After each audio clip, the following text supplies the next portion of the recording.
अस्सलामु अलैकुम, बिस्मिल्लाहिर्रहमानिर्रहीम, नहमदु व नुसल्ली अला रसूलिल करीम। सूरह शुरा के 9 मरकज़ी मौज़ूआत में से हमारा छठा मरकज़ी मौज़ू हज़रत नूह अलैहिस्सलाम है। इसके 5 ज़िमनी मौज़ूआत हैं, जिसमें तीसरा है कौम का रद्द-ए-अमल। हम रिसालत पे बात कर रहे हैं, फिर दूसरा हमने मौज़ू देखा नसीहत कौम की। अब कौम का क्या नसीहत का जवाब कैसे दे रही है? ये कौम का रद्द-ए-अमल 5 नुकात में आया है। 105 में पहले कौम नूह ने रसूलों को जुटलाया और फिर 111 में माल लाने से साफ इनकार कर दिया। 105 को देखें, इसमें कज़्ज़बत कौम नूहिल मुरसलीन, जुटलाया उन्होंने। कज़ब कहते हैं जुटलाने को, कौल से, फ़ेल से, अमल से, किसी तरह ये जुटला दिया। और मुरसलीन हज़रत नूह 950 साल तो तबलीग करते रहे।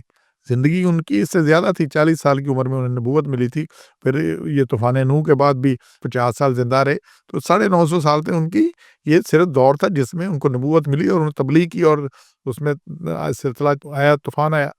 तो कौम नूह निल मुरसलीन, तो इसका मतलब और भी रसूल आए होंगे इस कौम में, सबको जुटलाया। मुरसलीन जमा का सीगा इस्तेमाल हुआ है। और फिर 111 में ईमान लाने से साफ इनकार कर दिया। उन्होंने कहा जी हनुमिन लका व तबाक व मैं तुम्हारे साथ कैसे माना, हमने इनकार ला ही नहीं सकते। तुम्हारे मान लाने वाले, तीसरा नुकता, रज़ील लोग हैं, घटिया लोग हैं, ये हल्के लोग हैं, हम इनके साथ कैसे मान लाए। तो ये हमेशा से मसला रहा है। अंबिया पर अवलीन ईमान लाने वाले कमज़ोर लोग ही होते हैं और ये गुलाम किस्म के, गरीब किस्म के लोग होते हैं।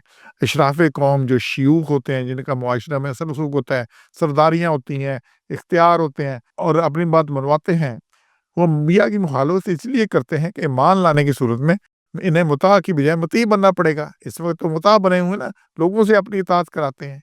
फ़िरौन अपनी कराता है, नमरूद अपनी करता है। आज के दौर में देख लें, जो जहाँ पे हर इलाके में जो सरदार है, जो कुछ है, वहाँ पे वो फ़िरौन बना बैठा हुआ है और उसकी होती है।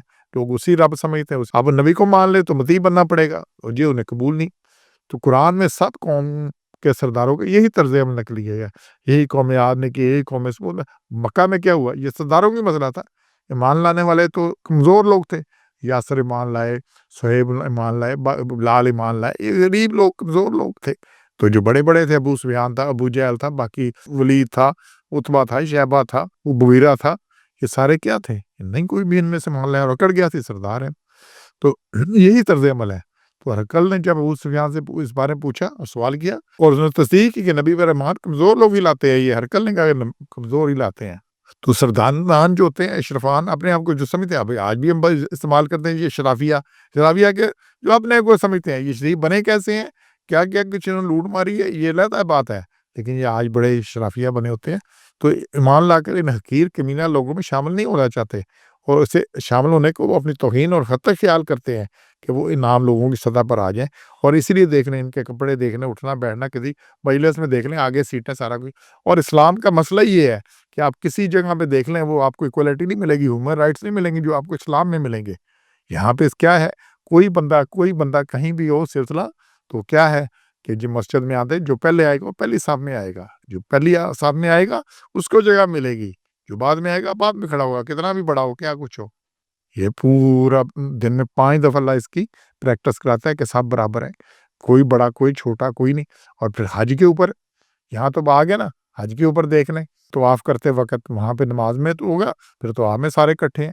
तो यहाँ पे मोहल्ले की मस्जिद में, फिर जुमे के दिन इलाके की मस्जिद में और फिर ईद के दिन पूरे शहर की मस्जिद में सारे इकट्ठे होंगे ईदगाह में। और फिर हज में सारी दुनिया, काला, गोरा, सफ़ेद, सुर्ख, किसी को किसी पर नहीं।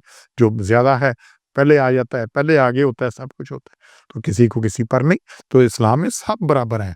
तो लेकिन ये जो रईस होते हैं इन्हें कबूल नहीं है।